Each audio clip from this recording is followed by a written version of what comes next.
I, Mike Schreiner, do swear that I will be faithful and bear true allegiance to Her Majesty, Queen Elizabeth II.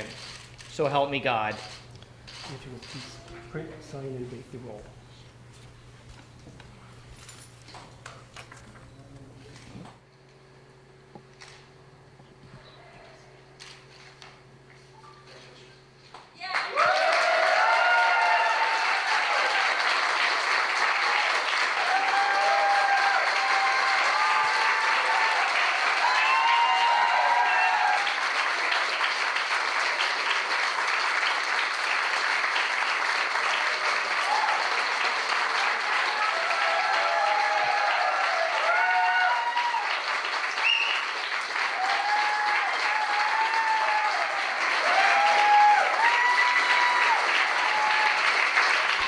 Historic day.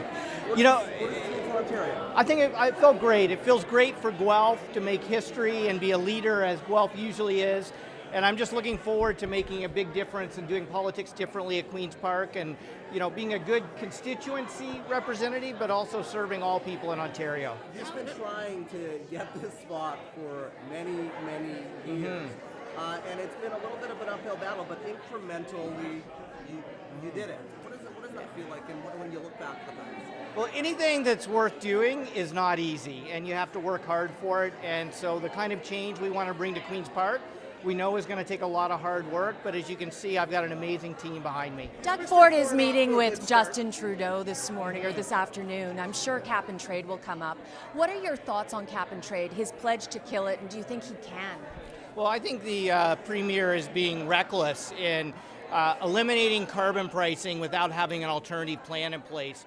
I've reached out to the new Premier and said, you know what, if you adopt the Green Party's cap and trade plan, you can tackle climate change, create jobs, boost our economy, and literally put money in people's pockets. But he really wants to lower gas prices by 10 cents. Can he do all that and lower gas prices too? Well, you know what, the question is do we want to have a short-term fix or do we want to solve the problem? I want to get the noose of the oil and gas industry off our neck and start really helping people save money by traveling with electric vehicles, transit, and other forms of transportation, so we aren't dependent on the oil and gas sector. So you look forward to making a big difference here at Queen's Park. How do you expect to do that with You know what? Elected Greens across the country have proven that one Green MLA or MPP or MP can make a huge difference. So we've seen that with Elizabeth May in Ottawa, we've seen that with Andrew Weaver in British Columbia, Peter Beavenbaker in Prince Edward Island, and David Kuhn in New Brunswick. One, changing the culture of just our toxic politics and showing how we can do politics differently, working across party lines to put the people of Ontario first, and also just bringing forward private members' bills that solve real challenges that people face in their day-to-day lives. Mike, it looked at a certain point in this campaign that it could possibly be a minority. Have your priorities shifted in terms of what's going to be first up in terms of your agenda now that it is a majority PC government? I don't think my priorities have shifted. I mean, I campaigned on a promise to do politics differently. I'm going to do politics differently. I campaigned on a promise to create jobs, put people and planet first, and I'm going to keep fighting for that. And you know what? I feel like we can tackle climate change, and the new Premier can fulfill his campaign promises. But if he's going to do that, he needs to listen to people like myself who are putting forward real solutions to tackle the problem, create jobs, and put money in people's pockets. How has Mr. Ford done so far? Well, you know what?